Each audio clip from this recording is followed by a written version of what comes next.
3.5 शक्तिपीठांपैकी आई अंबाबाईच्या चरणी नव्या वर्षाची सुरुवातीला भल्या पहाटे भक्तांनी दर्शन घेतलंय। भक्तांनी आपल्या मनोकामना पूर्ण होण्यासाठी प्रार्थना केली आहे। नवीन वर्षाची पार्टी आटोपून घरी जात असताना अकोला शहरातील गोरक्षण रोडवर कारचा भीषण अपघात घडला।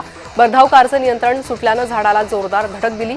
या धडकेत कारचं मोठं नुकसान झालंय। अपघातात कार चालक गंभीर जखमी झाला असून त्याला तात्काळ जिल्हा सामान्य रुग्णालयात उपचारासाठी दाखल केलंय। ठाण्यात नववर्षाच्या पूर्वसंध्येला उपमुख्यमंत्री शिंदेंनी रक्तदान केलं। त्यावेळी त्यांनी सर्वांना नवीन वर्षाच्या शुभेच्छा दिल्या। या वर्षाची सुरुवात आणि शेवट रक्तदानानं धर्मवीर आनंद दिघे यांनी सुरू केलेला उपक्रम आजही सुरू आहे, असं ते म्हणाले। मुंबईकरांनी नववर्षाचं स्वागत पावसानं केलं। मुंबईमध्ये पहाटेपासून पावसाची हजेरी पाहायला मिळाली। अचानक आलेल्या पावसानं मुंबईकरांचे मात्र चांगलेच हाल झाले।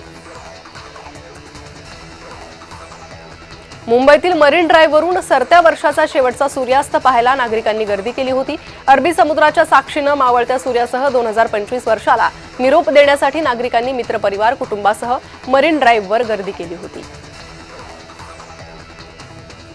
मतदानासाठी 15 जानेवारीला राज्यात भरपगारी सुट्टी जाहीर करण्यात आली आहे। 29 मनपाच्या हद्दीत सुट्टी असेल। सरकारी निमसरकारी तसेच खासगी आस्थापनांना सुट्टी असेल। मतदानाचा हक्क बजावता यावा यासाठी ही सुट्टी जाहीर केली आहे।